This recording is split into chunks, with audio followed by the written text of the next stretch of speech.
Prior to 2020, many companies and institutions worldwide had a stark lack of cash convertible assets. This was fine as lines of credit were easily accessible and lenders willing to lend were plentiful. Creditors lending funds exacerbated this further to firms and funds that were only capable of paying on paper. Effectively, there were trillions of dollars on paper that were only accountable in non liquid assets. Many firms could not, in the event of a market crash or correction, pay back their debts. When 2020 began, the worst case scenario occurred for many of these firms in the month of March. A massive market crash followed after the vast majority of all Western world announced federal government level lockdowns, including businesses of all types. Factories of the largest automakers to the small family coffee shop owned by second generation persons were forced to shut their doors until further notice. This caused a massive break in the supply chain and later led to a market correction, now termed as the COVID correction or COVID recession.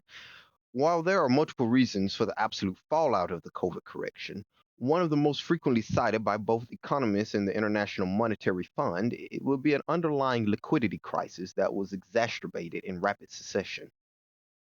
First, let us take a look at what a liquidity crisis is. A liquidity crisis is a shortage or drying up of liquid assets, which are typically definable as cash convertible assets. This can be tied to both market liquidity shortages and funding liquidity shortages, in which both cash is short. Market liquidity is definable at which the ease of buying and selling securities without affecting the price of said assets. When a security or asset is found to not be sellable and turned into liquidity, without its value plummeting, this security is then found to be illiquid. In being illiquid, a market with too much illiquidity means that borrowers can no longer access cash easily, and lenders are no longer given cash funding to meet the requirements of firms and borrowers. The resulting problem is that the firms and borrowers with outstanding debts are forced to find other ways of obtaining external funding to cover their debts, upkeep costs, and potential future growth. As cash gets scarcer and scarcer, lenders, typically banks or financing institutions, will request outstanding debts to prevent themselves from going insolvent. As debts become due, then institutions are forced to seek to turn to illiquid assets into cash. This asset can be anything, such as buildings, cars, trains, planes, or even mortgages, which typically results in massive loss on asset value for the firm. This ripple effect from banks and financiers no longer offering lines of credits can cause a macroeconomic downfall which can sweep entire nations or international financial institutions down the drain.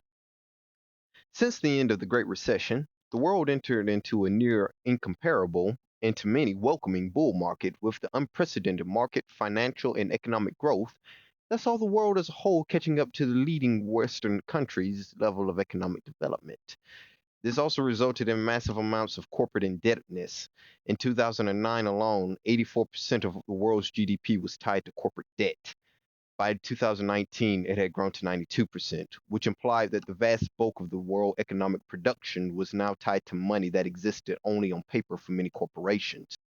In 2019, the Institute of International Finance estimated that if a sudden economic shock occurred, market bubble popping as some may know it, comparable to even half of the 2008 financial crisis. At least over 19 trillion United States dollars would be owed by Western financial institutions. This harrowing number would not be payable by many firms or funds, but banks, regardless, continue to offer financing to pay off short term debts into 2020. Mind you, just to put in comparison to how fast things devolved, in February of 2020, only two cases of COVID-19 had been reported in the United States. However, market watchers have become increasingly concerned about the threat of a lockdown, and both the VIX or VIX and tolerance charts began to widen as fears of correction could occur. As some speculators began to fear the worst, many market movers still ignored them. By March, as COVID 19 swept through America, the ensuing lockdown did in fact occur.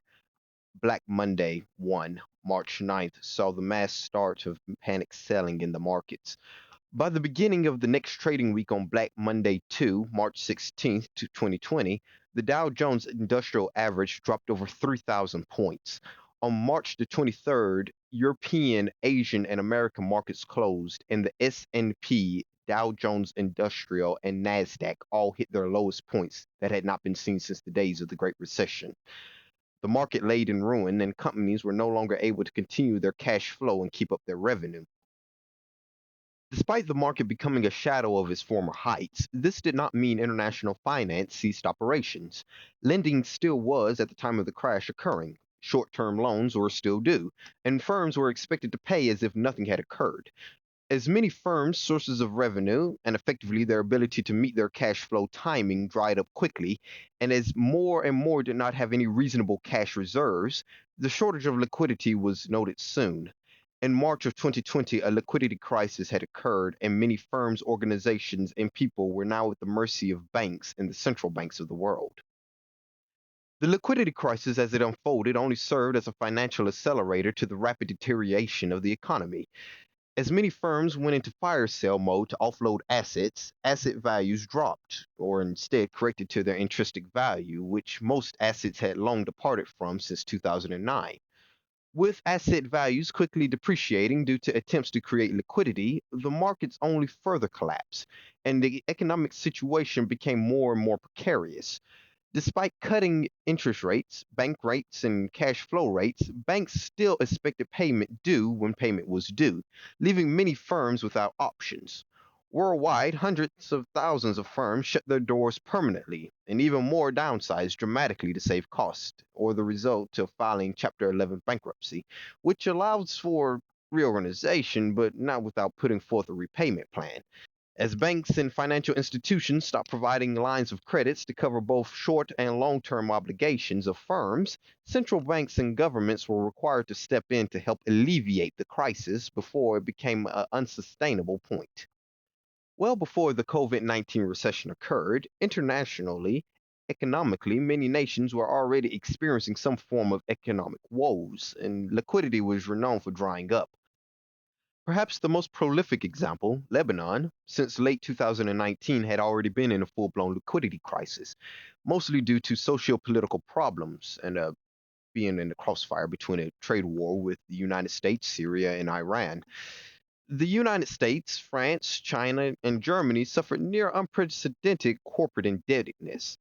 Furthermore, in Brazil, China, and India, all emerging markets, which are notoriously extremely vulnerable to liquidity crises, had upwards of 30% of all corporate bonds being issued by high or extreme risk companies. As COVID correction set in, many international financial institutions were left in precarious situations, slashing their interest rates in hopes of corporations still being able to pay back their short term debts.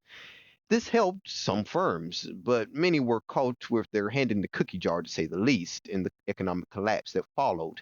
And indeed, by mid April, many firms had already filed for Chapter 11 bankruptcy. The central banks and governments were left to deal with the aftermath of the crash, and following the correction, an unprecedented international response occurred. Across the world, central banks unloaded their entire arsenal of monetary policies to alleviate the crisis. However, to stop the worst of the crisis, a simple but controversial decision was made by many central banks, starting with the United States' own Federal Reserve. On March 27, then U.S. President Donald J. Trump signed into act the CARES Act. An unprecedented, controversial, and immense act, the CARES Act added 2.2 trillion United States dollars into the economy, increasing the monetary supply dramatically. This government mandated increase in the monetary supply was matched by the Federal Reserve, increasing lending to banks to amp lenders' reserves.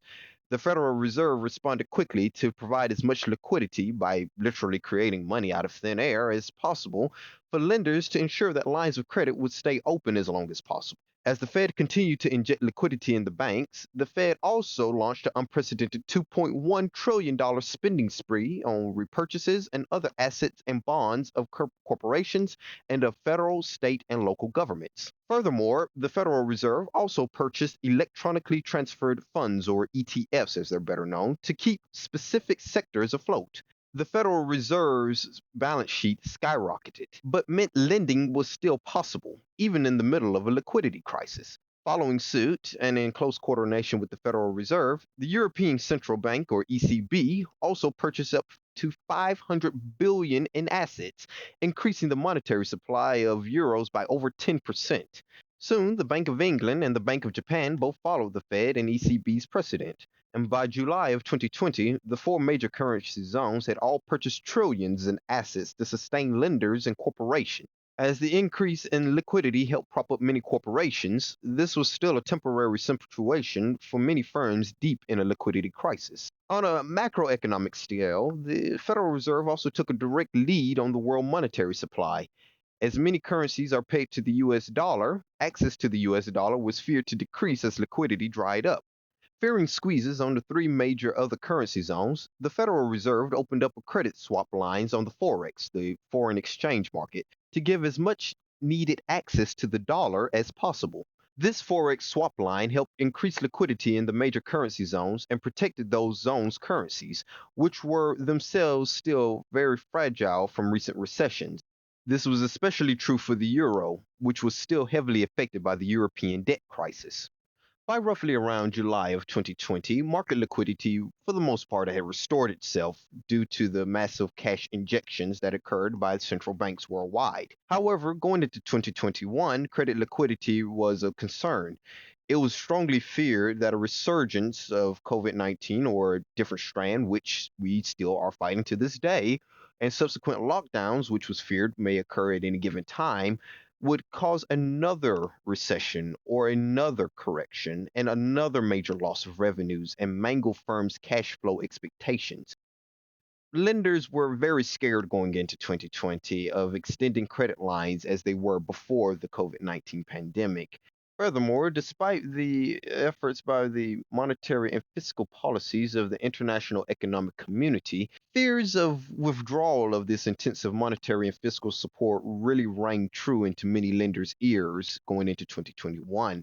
Many firms at the end of 2020, and still to this day actually, are believed to almost be entirely propped up by governmental and central bank spending.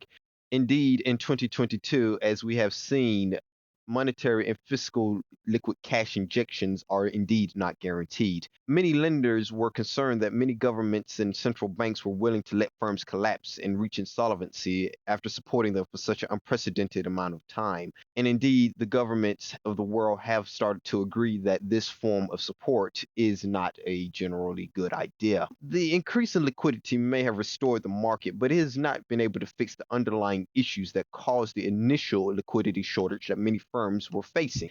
Indeed, even with the amount of saving and lesson learning that companies had taken over the course of 2020 and 2021, now in 2022, some still find themselves on the precipice of disaster.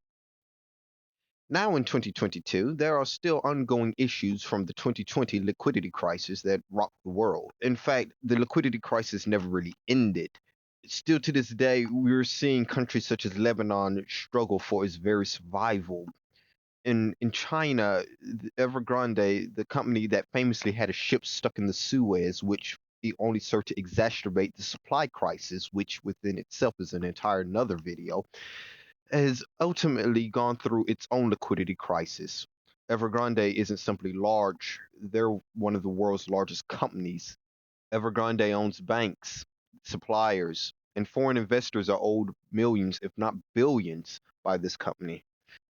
Despite China's best efforts to keep the company alive and well, mind you, the renminbi is not exactly the world's most safe and stable currency. In fact, it's very likely that if Evergrande falters, the entire Chinese economy will falter in a Lehman Brothers style collapse, which to China, unlike the United States, could be potentially catastrophic. Further issues includes banks, despite the fact that most of the fallout from the COVID-19 recession has ended, are not willing to give out lending as nearly as much as they were prior to 2020.